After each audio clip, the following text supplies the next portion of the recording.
títí ayé la ó máa ṣèrántí rẹ, títí ayé la ó máa ṣèrántí rẹ. Ẹnjìnìà Peter Owoseni súnre.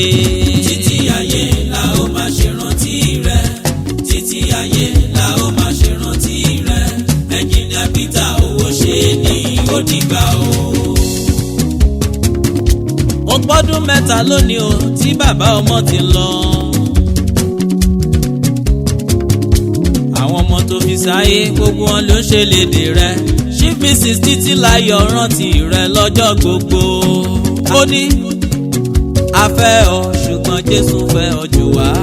Dádì súnre súnre súnre. Títí ayé la ó máa ṣèrántí rẹ, títí ayé la ó máa ṣèrántí rẹ. Ẹnjìnìà Peter Owoseni ó dìgbà o.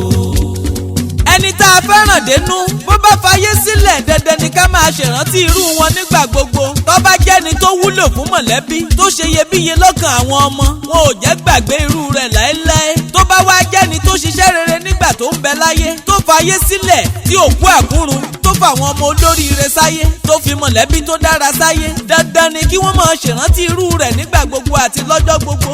Èyí ló fà á tí Chief Mrs. Títílayọ̀ Owoseni àti gbogbo àwọn ọmọ fi pè mí sórí aago.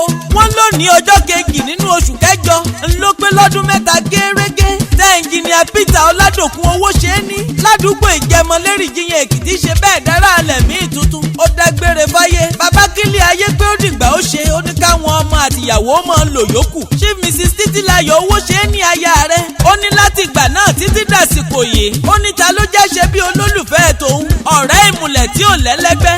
Alábàárìn, alájọrò, alájọjẹ, alájọmu. Ó lójoojúmọ́ gbogbo àsìkò, gbogbo ìṣẹ́jú, gbogbo wákàtí ńlòun ṣèrántí ọkọ tòun. Ó ní bó ti pọ́dún mẹ́ta lónìí. Ó ládùúrà ń sọ́ba Elédùà ní wípé ẹ̀yìn tó o fi sílẹ̀ tí ò bàjẹ́ kó má ṣe bàjẹ́ láéláé. Ọba tó ń ti mọ̀lẹ́bí lẹ́yìn tí ò tì wọ́n lójú kó má ṣe já wọn jùúlẹ̀ nígbà kankan. Ẹnjìnìà Peter Oladokun Owoseni gbogbo àwọn ọmọ pátápátá ni wọ́n ṣèrántí rẹ̀. Wọ́n nírú bàbá wọn ò wọ́pọ̀ láyé. Bàbá ọmọ adúró tọmọ ni. Ó fẹ́ràn ọmọ, ó fẹ́ràn ìyàwó, ó fẹ́ràn mọ̀lẹ́bí. Bẹ́ẹ̀ ló fẹ́ràn ìlú tá a gbé bí lọ́mọ nígbà tó ń bẹ lókè èèpẹ̀. Ẹnjìnìà Peter Oladokun Owoseni máa sùn kó máa sinmi lóga àyà Jésù Kristi olùgbàlà rẹ níbi tí ò sí kú tí ò sí bànújẹ́. Gbogbo iṣẹ́ rere tó gbáyé ṣe ló ń fọhùn síbẹ̀.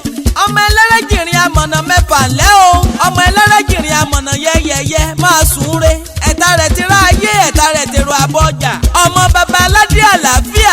Ọní gbẹgbẹdùdù àlọ́ tó ìrèmọ lòmírìn jígbó. Ọmọ òrùlé sọ́lọ̀ oníbàṣásí òjò apá.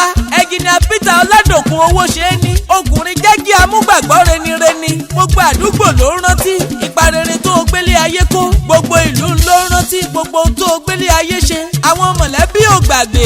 Wọ́n ní dídùn dídùn nírántí olódodo.